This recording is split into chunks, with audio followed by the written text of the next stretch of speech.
وہ کہہ رہا ہے کہ میں اسٹیٹسمن ہوں. مائی گاڈ, اسٹیٹسمن جس کے خلاف منی لانڈرنگ چارجز اور پاپڑ بیچنے والا اور پتہ نہیں کون کون کے نام پہ اکاؤنٹس کھلے ہوئے ہیں. کیا بات کر رہے ہیں بھائی, کیا خدا کے لیے. دیکھیے سیدھی سادی بات یہ ہے, let's get a proper picture. P P P کیا ہے؟ ایک سندھ انٹیریئر پارٹی ہے. نون کیا ہے؟ ایک سینٹرل پنجاب پارٹی ہے. اور کدھر ہیں ان کے سیٹس؟ یہ دو پارٹیز پروون چور پارٹیز ہیں. یہ اکٹھے اس لیے ہوتے ہیں چوری کرنے کے لیے, اور جب خطرہ آتا ہے الگ ہو جاتے ہیں. اس وقت وہ اسٹیبلشمنٹ کے خلاف, وہ جب ان کو ڈر لگتا ہے وہ اکٹھے ہو جاتے ہیں, وہ جب ڈر ختم ہو جاتا ہے وہ الگ الگ ہو جاتے ہیں, اپنے ڈیلز ان کے ساتھ کرنا چاہتے ہیں. اس وقت ان کی کیا اسٹریٹجی ہے؟ ان کا اسٹریٹجی واضح ہے. یہ پی ٹی آئی کو کہتے ہیں تم اپنا ٹرم کر لو, ہمیں پتہ ہے اب تم ختم ہو گئے ہو, تم ٹرم کر لو, تم جیت نہیں سکتے, تم بائی الیکشنز بھی ہار جائے, تمہارا لیڈر کامیاب نہیں ہوا ہے, ہم آرام سے تمہارے کو ہرا کے شکست دے کے ہم آ جائیں گے پاور میں.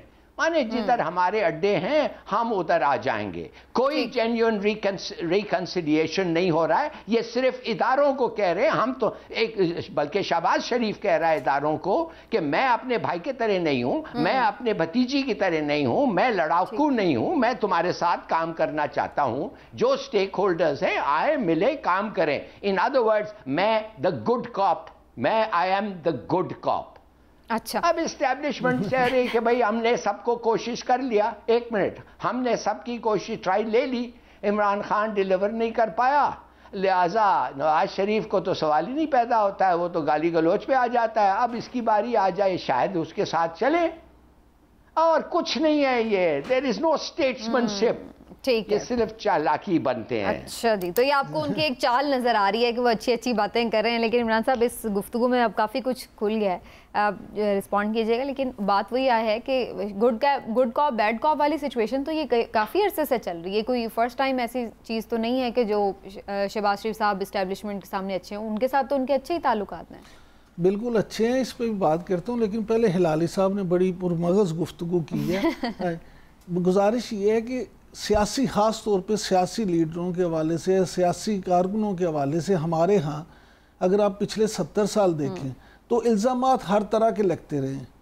لیکن ہم صرف الزام کی بنا پہ, ہو سکتا ہے کہ وہ اس الزام سے بھی زیادہ کرپٹ ہوں, ہو سکتا ہے کہ وہ اس الزام سے بھی زیادہ لٹیرے ہوں, بڑے لٹیرے ہوں, لیکن جب تک یہ پروف نہیں ہوتا, المیہ یہ ہے ہمارا, المیہ یہ ہے کہ نیب جس کے یہ کیسوں کی ابھی بات کر رہے تھے, مفتاح اسماعیل کے معاملے میں ابھی ان کا تحریری فیصلہ آ گیا. اس تحریری فیصلے میں اگر آپ دیکھیں تو انہوں نے کہا نیب نے مفتاح اسماعیل کو کس طرح سے پکڑا, اس کا تو حق ہی نہیں تھا بنتا. جو انہوں نے الزام لگائے ہیں وہ ثابت ہی نہیں کر سکے, کوئی چیز ان کے خلاف ایسی ہے نہیں. بلکہ یہ لکھا ہوا ہے کہ کیس صحیح سے بنا ہی نہیں سکے. میں اسی طرف آ رہا ہوں. یعنی مجھے آپ یہ بتائیں کہ صرف ایک الزام کی بنا پہ, دیکھیں ہم کسی کو یہ نہیں کہہ سکتے کہ وہ کرپٹ ثابت ہو گیا ہے. اگر ہمارے ہاں قانونی پیچیدگیاں یا ادارے ایسے ہیں, نیب یا کوئی دوسرے تحقیقاتی ادارے, جو کیس ہی صحیح نہیں بنا سکتے, تو پھر جو لٹیرے ہوں گے یا چور ہوں گے ان کو تو اس سے فائدہ ہوگا, عوام کو اور ملک کو تو اس سے نقصان ہے. لیکن ہم اس سے یہ احاظ نہیں کر سکتے کہ فلاں بندہ کرپٹ ہے جب تک یہ بات ثابت نہ ہو جائے. کیونکہ میں نے, آپ نے یا ہلالی صاحب نے خود تو کسی کی آئی وٹنس تو ہے نہیں, نہ ہم نے خود سے یہ طے کرنا ہے. صحیح ہے. اب جہاں تک بات ہے اسٹیبلشمنٹ کی, وہ دیکھیں اسٹیبلشمنٹ کو کون سوٹ کرتا ہے. اسٹیبلشمنٹ کو ہر وہ بندہ سوٹ کرتا ہے جس کو وہ سمجھے کہ سیاسی بصیرت بھی ہے, جس کے پیچھے کوئی ایک پارٹی بھی ہے, جس کا ووٹ بھی ہے, اور سب سے بڑھ کے یہ کہ جو لڑاکو نہ ہو, جو ہر طرف جھگڑا نہ کرے. اب دیکھیں شہباز شریف ایک بیگج لے کے آ رہے ہیں اپنے ساتھ. وہ بیگج کیا ہے؟ وہ بیگج ہے شہباز سپیڈ کا, وہ بیگج ہے پرفارمنس کا. انہوں نے یہ بیگج ہے, ہاں یعنی ان کا ایڈوانٹیج ہے, ان کے پاس وہ اپنا بیگج ہے. وہ بیگج کیا ہے؟ بیگج آپ دونوں طرف سے یوز کر سکتے ہیں نا. ایک تو یہ ہے کہ دوسرا ان کے پاس ہے, یہ ان کے پاس کیا بیگج ہے اپنا, وہ کہہ سکتے ہیں جناب یہ میری پرفارمنس ہے آپ کے سامنے, یہ میری سپیڈ ہے آپ کے سامنے ہے. مجھے تو غیر جو خطے کے لوگ ہیں دوسرے ممالک ہیں، چین ہے، ترکی ہے، وہ میری سپیڈ کی تعریف کرتے ہیں. تو آپ دیکھیں میں نے تو اس وقت بھی ڈیلیور کیا تھا، میں اب بھی کروں گا. لیکن ہم تو ہمیشہ یہی کہتے رہے ہیں کہ جو ووٹ ہے وہ تو نواز شریف کا ہے، اور شہباز شریف صاحب پرفارم ضرور کرتے ہیں لیکن ووٹ نواز شریف کا ہے. تو ہلالی صاحب آپ کو لگتا ہے کہ شہباز شریف صاحب جب تک نواز شریف صاحب کے ساتھ اٹیچڈ ہیں وہ اسٹیبلشمنٹ کے یہاں کا تارا بن سکتے ہیں اور ووٹ بینک بھی وہ لے سکتے ہیں، اپنا بنا سکتے ہیں؟ دیکھیے اسٹیبلشمنٹ یہ نہیں گنتا ہے کہ کتنے بچے ایک ایک سے شادی کیے ہیں. اسٹیبلشمنٹ دیکھتا ہے ان کا رویہ کیا ہے. اگر اسٹیبلشمنٹ دیکھ رہا ہے کہ وہ ڈیلیور کچھ کر رہا ہے، کچھ کوشش کر رہا ہے، مانے بوٹس پہن کے پانی میں چلے جاتا ہے. ویسے تو ان کی performance is disastrous. Orange train تو ڈیزاسٹرس ہے، اس کو تو ابھی تک سبسڈی دے رہے ہیں. بھائی کمال ہے، اس کو تو 20 روپیہ لیتے ہیں پیسنجر سے اور 200 روپیہ لگتے ہیں پر پیسنجر، وہ باقی پیسے سبسڈائز ہوتا ہے. یہ بوٹ پہن کے پانی میں چلے جانا، دس از آل شو، یہ سب پرسپشن ہے، کوئی خاص گین نہیں. اور جتنا پیسے انہوں نے لاہور میں خرچا ہے توبہ استغفار، اور کسی اور جگہ پہ نہیں، پورا پنجاب کا بجٹ انہوں نے آ کے لاہور میں خرچ دیا ہے. تو forget about it. میں آپ کو یہ بتاتا ہوں کہ یہ پلیز انڈرسٹینڈ، یہ ان کا سیونگ گریس کیا ہے. سیونگ گریس یہ ہے کہ اگر اسٹیبلشمنٹ جو ہے ہماری، انہوں نے وہ بیچارے بے بس ہو گئے. وہ کہتے ہیں بھائی جدھر دیکھو کوئی نان پرفارمنس ہوتا ہے، جدھر دیکھو ہم لوگوں کا دال نہیں گل رہا ہے. تو اب شہباز شریف رہ گیا ہے نا، who else is left؟ Zardari کے پاس تو وہ پھر نہیں جائیں گے نا. تو شہباز شریف ایک رہ گیا ہے، بس اس کو بڑھا رہے ہیں. میرا تو خیال ہے کہ میں تو سمجھتا ہوں کچھ اور چیز جس کو میں سمجھتا ہوں ایون مور ڈیزاسٹرس، اور وہ ہے ٹی پی ایل. یہ پارٹی کدھر سے اتنی بڑی آ گئی؟ اس کو سوری یہ ٹی ایل پی یہ کدھر سے آ گئی بھائی؟ یہ پہلے دفعے نمبر 3. اور ایون ان کراچی انہوں نے بالکل ٹھیک کیا ہے. اور اگر یہ اتنے پاپولر ہیں، ان کا تو راستہ، ایون دو یہ نامنلی بینڈ ہوتے ہیں مگر پھر بھی ان کو الیکشن میں حصہ لینے دیتے ہیں. وہ انڈیپینڈنٹ امیدوار بن کے آ جاتے ہیں. ٹھیک ہے ہلالی صاحب، گزارش یہ ہے کہ آپ نے جتنی باتیں کی مجھے بتائیں کہ آپ نے کبھی ڈیرہ غازی خان، کبھی ملتان، کبھی جنوبی پنجاب میں، کبھی میاں والی میں، کبھی جا کے اس شہر میں دیکھا ہے کہ صرف لاہور میں کام ہوا یا شہباز شریف نے وہاں بھی پورے پنجاب میں سڑکوں کے کس طرح سے جال بچھے، کس طرح سے ترقیاتی کام ہوئے؟ ہاں جی، ہو سکتا ہے نہیں بلکہ ہوا ہے کہ لاہور میں زیادہ کام ہوا ہے، لیکن لاہور پنجاب کا سب سے بڑا شہر ہے. لاہور پنجاب کا جب سب سے بڑا شہر ہوگا تو آگے بھی ہوگا. اب آ جاتے ہیں میٹرو کی طرف. آپ نے کہا یہ میٹرو اور اورنج ٹرین، اس میں آپ نے یا میں نے تو سفر نہیں کرنا. وہ بیچارے جو غریب لوگ ہیں جن کے پاس اپنی سواری نہیں ہے، وہ دیکھیں آج بھی اس میں سفر کر رہے ہیں. اور اگر یہ اتنا ہی برا منصوبہ تھا تو پھر عمران خان صاحب نے کے پی میں کیوں کیا؟ انہوں نے اس کو کاپی کیا پشاور میں، لیکن وہ وہاں پر سبسڈی نہیں دے رہے. سنیں پوری دنیا میں جو اس طرح، سر ہلالی صاحب ایک منٹ لیٹ می فنش. پوری دنیا میں جب اس طرح کے معاملات ہوتے ہیں آپ دیکھیں تو اس میں سبسڈیز بھی ہوتی ہیں. دیکھنا یہ کہ ہمارا ملک کیا اس سبسڈی کا متحمل ہو سکتا ہے یا نہیں ہم افورڈ کر سکتے ہیں یا نہیں. اس لیے اب معاملہ یہ ہے کہ اگر آپ کے پاس کوئی ایسا بندہ ہے جس نے پہلے ماضی میں پرفارم بھی کر کے دکھایا ہے تو وہ لازمی اس کے لیے سپیس تو بنے گی. اور میں پھر آپ سے کہوں کہ جو نواز شریف اور شہباز شریف والی بات ہے وہ آپ لکھ لیں کہ نواز شریف کا سارا ووٹ بینک آٹومیٹکلی شہباز شریف کے ساتھ آ جائے گا. کیونکہ یہ دونوں، ہاں جی، اس کی بنیادی وجہ یہ ہے کہ مجھے اس کی وجہ بتا دیں کہ نواز شریف کو کیا فائدہ ہے. کوئی اور حکومت میں ہوگا تو اس کے لیے کوئی سپیس بن سکتی ہے، یا شہباز شریف حکومت میں ہوں گے تو اس کے لیے آسانی ہو سکتی ہے. نہیں، وہ تو یہ سوچ رہے ہیں نا، لیکن اسٹیبلشمنٹ بھی تو یہ چیز سوچ سکتی ہے کہ اگر ہم نے شہباز شریف کو سپیس دی تو پھر نواز شریف یہ نام پہ مسلط ہو جائے. نہیں، وہ تو اسٹیبلشمنٹ پہلے سارے معاملات طے کر لیتی ہے. اچھا ہلالی صاحب جی، آپ اچھا میں آپ کو یہ لیٹ می آنسر. روڈز کے بارے میں تھوڑا سا بات کریں نا، روڈز کے بارے میں. اس لیے مجھے روڈز کے بارے میں اس لیے پتا ہے کہ حالانکہ میرا کام فارن افیئرز تھا، ڈیفنس اور سیکیورٹی بی بی کے ساتھ، مجھے ایک مشن پہ بھیجا گیا. وہ تھا مشن میرا ترکی کو. مجھے مشن ملا یہ کہ جا کے ترکی کے صدر ڈیمیرل سے آپ جا کے کہیں کہ یہ جو روڈ بنا ہے اسلام آباد ٹو پشاور، یہ روڈ جو ہے ورلڈ بینک نے بڑا زبردست خط لکھا ہے اور کہا یہ ہمارا جس قسم کی ایڈ ہم دیتے ہیں اور آپ کو لونز دیتے ہیں یہ غلط طریقہ ہے اس کو استعمال کرنے کے لیے. تو اس نے کہا یہ پڑھو اور پھر آ کے میرے سے بات کرو. تو میں وہ پڑھا ورلڈ بینک کا خط. اس میں پتہ کیا لکھا ہوا تھا؟ وہ لکھا ہوا تھا کہ پاکستان کا ٹریفک 8.5% ہر سال بڑھ رہا ہے.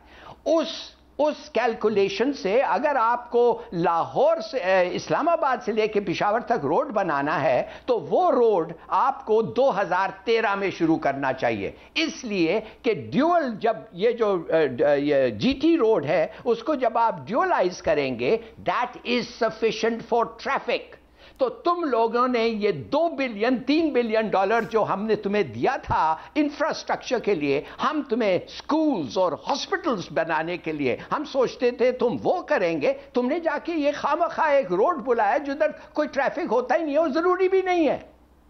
ٹھیک ہے تو میں پرائرٹیز صحیح نہیں ہیں آپ میں نے کہا نہیں ویٹ اے منٹ. میں گیا اس کے پاس اور میں نے اس کو کہا اور شاہد حسن خان تھا میرا، اور یہ ایک جو ہمارا بعد میں فارن منسٹر بنا تھا انعام الحق، وہ تھا ادھر کا ایمبیسڈر ترکی کا، وہ بھی بیٹھا ہوا تھا. تو میں نے کہا یہ ہے میرا مینڈیٹ، آپ ہمارے دوست ہیں خدا کے لیے، یہ ترکی کمپنی کو آپ کو ملا ہے، یہ ٹرکش کمپنی کو ملے، ہم سائن کریں گے اگریمنٹ کہ اسی ٹرکش کمپنی کو ہم دیں گے بٹ ناٹ ناؤ. اس لیے ہمیں ہسپتال چاہیے، سکولز چاہیے، باتھ روم سکولز کے اندر چھت چاہیے. اور وہ اس نے کہا well mister ambassador business is business, 18 یا 20 ملین ڈالر کا تم فائن دے دو اور یہ کانٹریکٹ سے نکل جاؤ. چلیے بات وہی آ جاتی ہے نا ہلالی صاحب، کیا آپ اس چیز پہ اپنا پوائنٹ آف ویو رکھتے ہیں کہ پرائرٹی سیٹ نہیں ہے؟ یہ بالکل دو ڈیفرنٹ چیزیں ہیں. میں بات کر رہا تھا پنجاب دہی جو ان کا دیہات کے لیے پروگرام تھا روڈز کا، انہوں نے دیہات کو عام کاشتکار کو رسائی دینی تھی بڑی منڈیوں تک، بڑے روڈز تک. میں لاہور اسلام آباد، لاہور کراچی، لاہور پشاور کی تو بات ہی نہیں کر رہا. میں تو یہ بات کر رہا ہوں کہ جو چھوٹے شہروں میں جو انفراسٹرکچر انہوں نے بنایا جس سے کسان کو کتنا فائدہ ہوا. ٹھیک ہے، اب ڈیبیٹ جو ہے نا وہ شہباز شریف صاحب کی پرفارمنس کی طرف چلی گئی اوور آل، لیکن بہت ساری چیزیں ایسی ہیں جو آپٹکس میں بالکل لگتا ہے کہ ترقی ہے، چاہے ہم بجلی کے کارخانوں کی بات کریں، چاہے ہم روڈز کی بات کریں. لیکن اگین وہی بات آ جاتی ہے کہ ہر ایک اس کو ریلیٹیو دیکھتا ہے کہ کیا ایسا ہونا چاہیے تھا یا نہیں، اور ترقی کے بھی معیار پھر اسی حساب سے ہی طے کیے جاتے ہیں. بہرحال دیکھتے ہیں جی ملکی سیاست میں شہباز شریف صاحب کا کیا رول ہوتا ہے. ایک بریک لیتے ہیں ناظرین، بریک کے بعد واپس.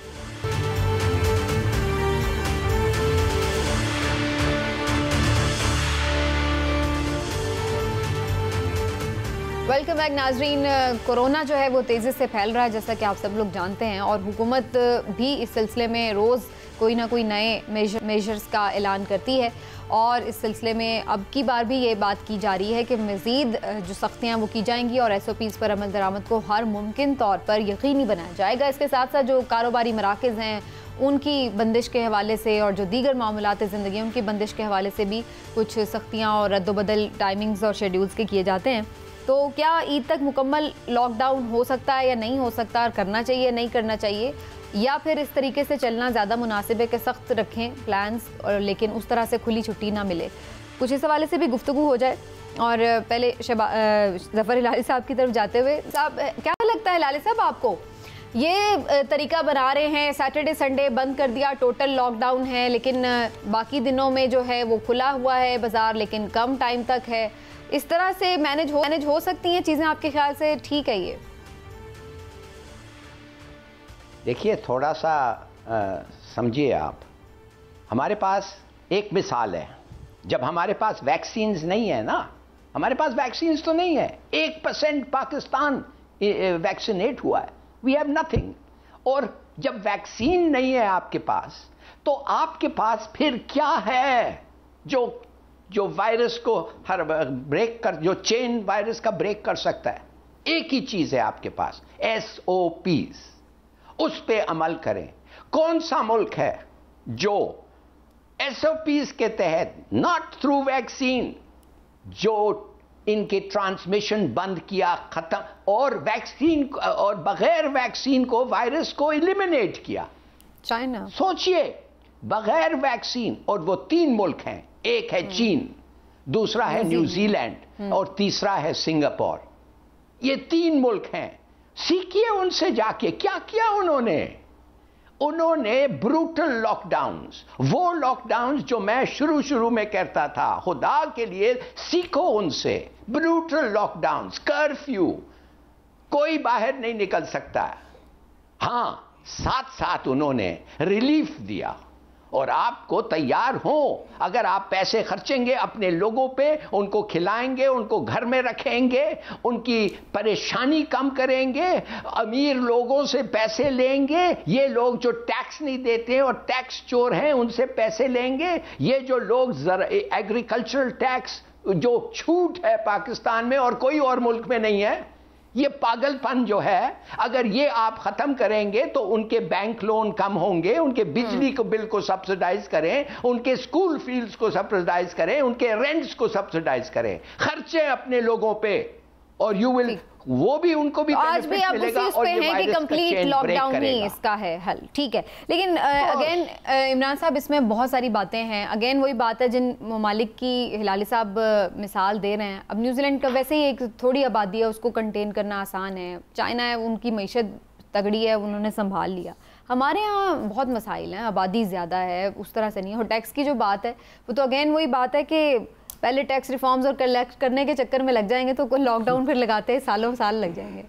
بالکل آپ نے ٹھیک ہے. ٹیکس تو یہاں آپ کو پتہ ہدف ہی پورے نہیں ہوتے تو کہاں سے یہ لگائیں گے. پرابلم یہ ہے کہ ایک چیز کو سمجھ لیں آپ، جب تھوڑی سی یہ سختی ہوئی ہے تو تھوڑا سا سانس آیا کہ تعداد چلے کم نہیں ہوئی تو، لیکن وہاں آپ کو ایک ٹھہراؤ نظر آ گیا، رک گئی.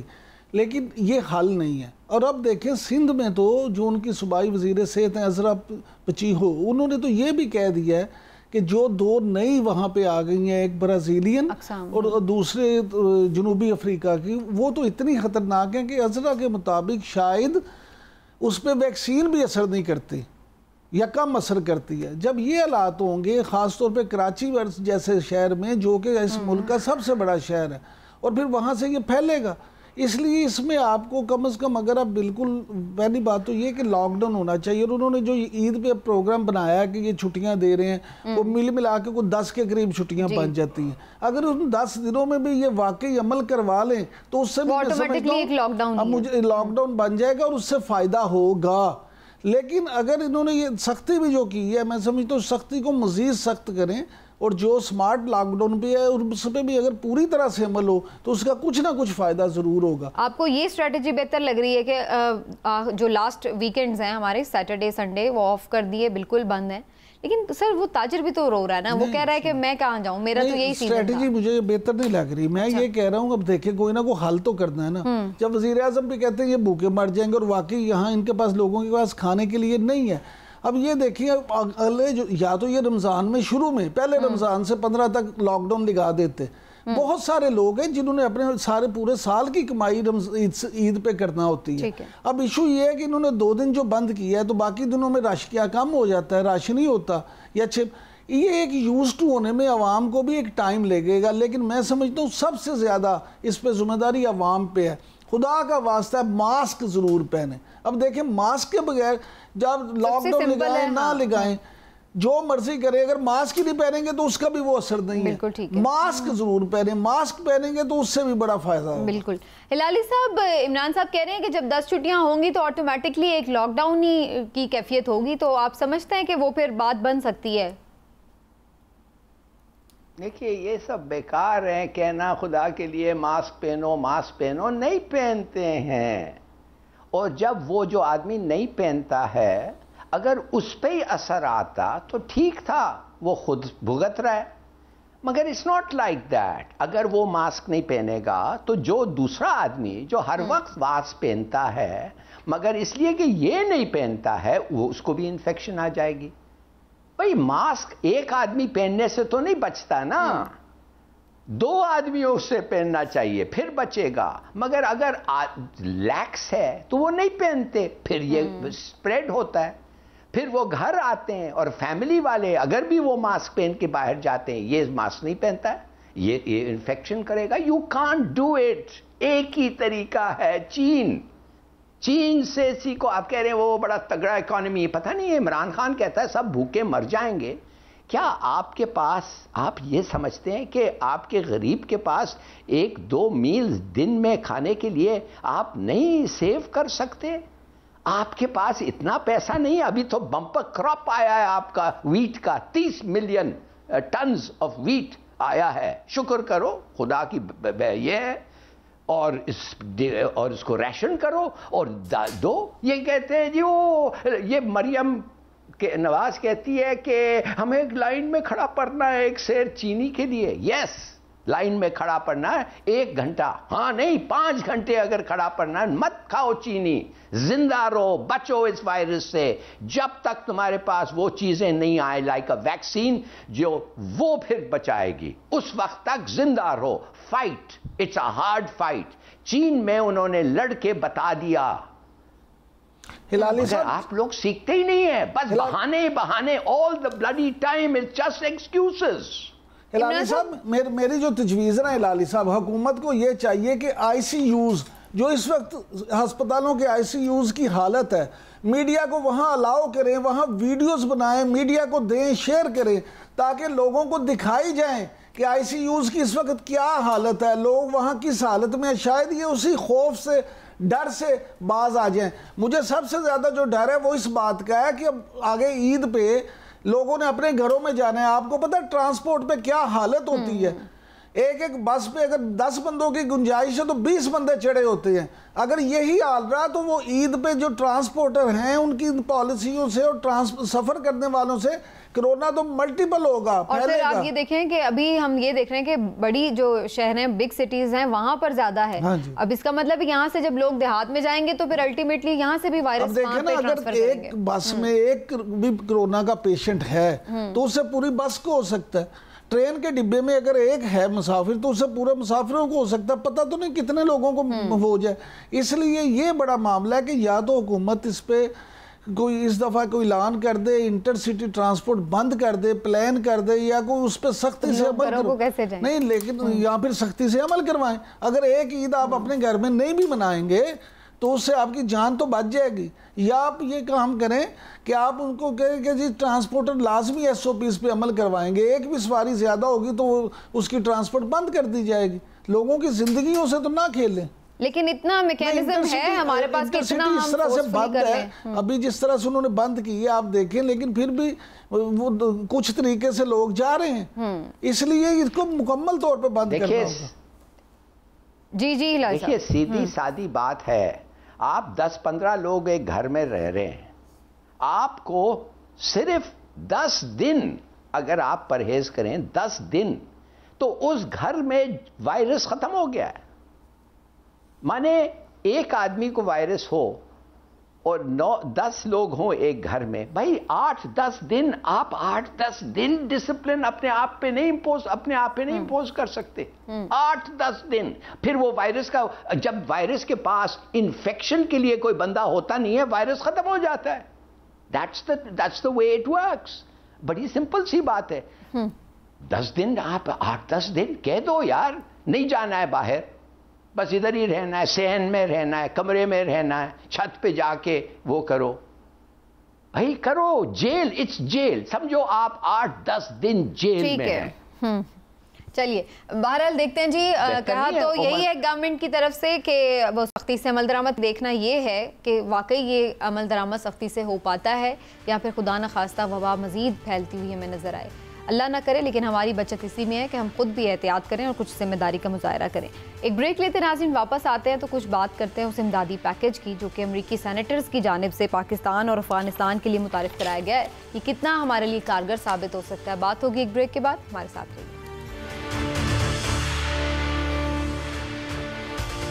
ویلکم بیک ناظرین. اور جیسا کہ بریک پر جانے سے پہلے میں نے ذکر کیا کہ پاکستان اور افغانستان کے لیے ایک خصوصی پیکج متعارف کرایا گیا ہے امریکی سینیٹرز کی جانب سے، اور اس کا مقصد ظاہر ہے یہی ہے کہ جو معیشت ہے اس کو کچھ سہارا ملے، انڈسٹری کو فروغ ملے. لیکن یہ چیزیں ایگزیکٹلی کہاں پر کس طرح سے ہوں گی, کیا پلانز ہیں اس کے پیچھے, اس پر بات کرنا بڑا ضروری ہے. اور طاہر جاوید صاحب نے ہمیں جوائن کیا ہے جی, ڈیموکریٹک پارٹی سے ان کا تعلق ہے امریکہ کی, انہی سے جاننے کی کوشش کرتے ہیں کہ کیا پلان ہے اس کے پیچھے اور کتنا مفید یہ ثابت ہو سکتا ہے پاکستان کے لیے. طاہر صاحب بہت شکریہ آپ کے وقت کا, السلام علیکم. جی جی طاہر صاحب پہلے تو کچھ اس پیکج سے متعلق بتائیے, کیا ہے یہ, کتنا بڑا اس کا اماؤنٹ ہے, کس طرح سے یہ ملے گا اور کیا فوکس ہے اس پیکج کے پیچھے؟ دیکھیں جی, یہ ایک ROZ جو بل ہے, اس کے اوپر یہ کچھ عرصہ پہلے بھی ایک دفعہ اس کی اٹیمپٹ کیا گیا تھا, لیکن آبویسلی اس وقت اتنی زیادہ فیور میں نہیں تھی چیزیں. تو اس کا بل جو پاس ہونے کی صورت میں جب یہ قانون کا حصہ بنے گا تو پاکستان سے جو ایکسپورٹ ہے, خصوصاً جو ٹیکسٹائل کی, اس کو ٹیرف فری کر دیا جائے گا امریکہ کے لیے. اس کا مطلب یہ نکلتا ہے, دیکھیں اس وقت تقریباً 25% کے قریب جو نا, اگر آپ چائنا سے پکڑ لیں تو زیادہ اس سے بن جائے گی, 20 سے 25% کی ایک ایج مل جائے گی پرافٹ کے اندر پاکستانی جو مینوفیکچررز کو, تو اس میں وہ کمپیٹ کر سکیں گے بیٹر. تو میں سمجھتا ہوں کہ اگر اس 10 سال کا یہ پیکج ہے, 10 سال کے اندر پاکستان کو جو اس کی ایکسپورٹ ٹو یونائٹڈ اسٹیٹس ہے وہ تقریباً میرے حساب سے کوئی 10 فولڈ اس میں انکریز ہونے کے چانسز ہے, جو بہت سارے پاکستان کے جو انڈسٹری کے مسائل اس کو حل کرے گی یہ چیز. ٹھیک, تو یہ بل اپروو ہونے والا ہے, ہو سکتا ہے, کتنے چانسز ہیں اس کے؟ ہاں, اس کو ابھی تو انہوں نے انٹروڈیوس کیا ہے, تو اس کے اوپر یہ کمیٹیز میں جائے گا, اس میں تھوڑی بہت امینڈمنٹس ہوں گی آگے پیچھے جو بھی معاملات ہوں گے, اور اس کے بعد یہ فلور پہ جائے گا. اس کے جو پاس ہونے کے جو چانسز ہیں وہ بڑے برائٹ ہیں, کیونکہ ڈیموکریٹ سائڈ پہ جو 50 سینیٹرز ہیں وہ تو بڑی مچ سارے اس کے اوپر ووٹ کرنے کے لیے اگری ہیں, اس میں ایک آدھے کو شاید کنوینس کرنا پڑے. لیکن دوسری ریپبلکن سائڈ کے اوپر اس وقت تقریباً 5 لوگ ہیں, تو گیو اور ٹیک 5 اور ووٹ چاہیے. اور یہ آج ابھی یعنی یہ ساری چیزیں جو آپ بولیں کہ اوور 50 سینیٹرز اس کے اوپر انٹروڈیوس کرانے سے پہلے سینیٹر وین ہالن اور اس کی ٹیم نے یہ سارے جو معاملات کیے ہیں, تو موسٹ لائکلی جب آپ اس کو انٹروڈیوس کراتے ہیں تو اس میں امینڈمنٹ کی صورت میں اور لوگ بھی شامل ہونا شروع ہو جاتے ہیں. تو ویری برائٹ چانسز, آپ سمجھ لیں کہ یہ ہو جائے گا پاس. اور اس کے بعد جب آپ اس کو ہاؤس میں جائے گا, لوئر ہاؤس میں, تو وہاں پہ صرف سمپل میجورٹی چاہیے جو موسٹلی سارے ڈیموکریٹ ہیں. تو اس میں آپ یہ بھی دیکھیں نا اس کی سگنیفیکینس, جو دو لوگ یا 3 لوگ جو اس کو انٹروڈیوس کر رہے ہیں ایز اے کو اسپانسر, وہ سارے بڑے پرامنٹ سینیٹرز ہیں. تو اس کا اچھا طاہر صاحب, پہلے بھی جو بائیڈن صاحب اس سلسلے میں کام کر چکے ہیں 2009 میں, لیکن وہ اس طرح سے کامیاب نہیں تھا ہوا. اس دفعہ آپ سمجھ رہے ہیں کہ ہو جائے گا, تو مجھے یہ بتائیں کہ صرف ٹیکسٹائل کو ہی ہوگا یا دوسری انڈسٹری کو بھی فائدہ ہوگا؟ اور ٹیکسٹائل بھی اوپن ٹیکسٹائل کے لیے ہوگا یا کچھ جو محدود زونز میں ہوں گی اس میں ہوگا؟ بیسیکلی یو آر رائٹ, یہ بالکل اس کے کو زونز کیا اس میں, کیونکہ یہ اس کے اندر جب یہ کمیٹیز میں جاتا تو اس میں یہ سارے پیرامیٹرز اس کو کیا جاتا ہے.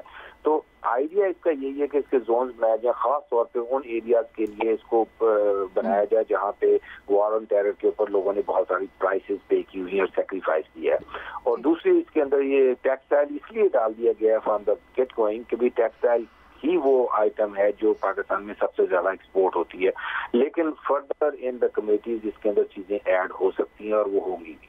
صحیح, ہلالی صاحب بھی کچھ کہنا چاہ رہے ہیں. جی ہلالی صاحب, اگر میں پوچھ سکوں, جی یہ کون سے آئٹمز ہیں جو اس وقت اس ایریا میں, پاکستان افغانستان بارڈر ایریا میں اس وقت مینوفیکچر ہو رہے ہیں, جو اگر آج وہ اسکیم ہوتا تو وہ آئٹمز امریکہ میں جاتے اور ہم بغیر ٹیکس بیچ سکتے؟ کوئی آئٹم ہے ایسا اس وقت آپ کے دماغ میں, آپ کے خیال میں؟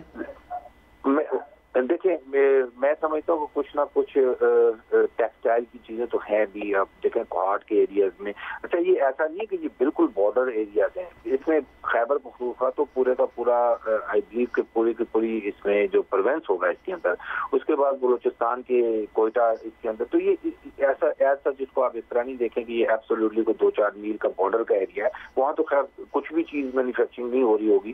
تو اس لیے یہ ایک براڈر اس کا جب آپ اس کی کلیئر پکچر جب سامنے آئے گی تو اس میں آپ کو نظر آئے گا کہ یہ کافی ساری انڈسٹری آپ کو ملی. لیکن یہ کوشچن بیسیکلی جو ہے وہ موسٹلی تو اس کا کوئی آنسر پاکستان سے کوئی شخص دے سکتا ہے, لیکن فردر چونکہ اس کے اندر امینڈمنٹس ہوں گی تو وہاں پہ یہ بڑا امپورٹنٹ چیز آپ بات کر رہے ہیں، اس کے اوپر پاکستان سے کچھ لوگوں کو چاہیے اس کے اوپر کام کر کے کمیونیکیشن کنٹینیو کریں ان سینیٹرز کے ساتھ تاکہ اس کو زیادہ بینیفیشل بنایا جا سکے. بالکل صحیح ہے. طاہر جاوید صاحب بہت بہت شکریہ آپ کے وقت کا، آپ ہمارے ساتھ موجود رہے. تھوڑا سا ہی وقت رہ گیا لیکن میں آپ لوگوں کا ایک کامنٹ ضرور آؤں گی اس کے اوپر. ہلال صاحب آپ کا کیا خیال ہے اس بل کے پیچھے کیا آبجیکٹو؟ میرا خیال یہ ہے کہ اس وقت وہ جو ریل پٹے سے بندوقیں بنتے ہیں نا فارورڈ ہمارے فرنٹیئر ایریاز میں جو بندوقیں وہ بنتے ہیں، وہ ایک ڈومیسٹک انڈسٹری ہے اس ایریا کا جو اس وقت ایکسپورٹ ہو سکتے ہیں، اور اس سے وہ جو لوگ ہیں یہ 200 سال سے یہ بنا رہے ہیں ان کو فائدہ ہوگا. ٹیکسٹائلز ملز لگتے تو میرے خیال میں یہ پورا اس کا 10 سال ہی ختم ہو جائے گا. مگر یہ ایک اچھی بات ہے کہ it is not in the border areas. میں تو بارڈر ایریاز کے ہمیں کہا گیا تھا افغانستان پاکستان، مگر اگر کے پی کو بھی آپ بارڈر ایریا کرتے وہ تو ایک پورا پروونس ہے پاکستان کا، تو آئی ہوپ وہ پورے پروونس کے پروڈکٹس ایسے جا سکتے ہیں. اگر وہ ہوگا تو بڑی اچھی بات ہے، کچھ نہ کچھ تو فائدہ ہوگا ہمارا. ٹھیک ہے، لیکن عمران صاحب ایک طرف یہ اس طرح کے پیکج بھی سامنے لائے جا رہے ہیں، دوسری طرف آپ کو پتہ ہے جی ایس پی پر بھی ایک تلوار لٹک رہی ہے کہ پاکستان کا کہیں سٹیٹس ہی نہ ختم ہو جائے. تو اس کے پھر یہ پاکستان کی معیشت کس طرح دیکھ رہے ہیں باہر کے ممالک؟ دیکھیں ایسی صورتحال میں یہ پاکستان کے لیے میں سمجھتا ہوں ڈبل فائدہ مند ہے. اس لیے کہ جو جی ایس پی بھی انہوں نے ایک تلوار لٹکا دی ہے، اگر یہاں آپ کو یہ کوشن مل جاتا ہے، اور جس طرح سے طاہر صاحب بتا رہے تھے کہ یہ صرف بارڈر ایریا کے لیے نہیں ہے، تو میں سمجھتا ہوں پاکستانی انڈسٹری کو اس سے فائدہ ہوگا. اور دوسری بات یہ ہے کہ اگر بلوچستان میں اور کے پی میں ان علاقوں میں جہاں پہ انڈسٹری گرو کرے تو اس سے عوام کو بہت فائدہ ہوگا. یعنی ایکسپورٹ تو بڑھے گی لیکن لوگوں کے لیے روزگار بھی بڑھے گا. تو ہر دو طرح سے میں سمجھتا ہوں کہ پاکستان کو اس میں فائدہ ہی فائدہ. امید ویسے بھی کہتے ہیں کہ اچھی ہی رکھنی چاہیے. ناظرین پروگرام کا وقت ختم ہو گیا، پھر آپ سے ملاقات ہوگی. اجازت دیجیے، اللہ حافظ.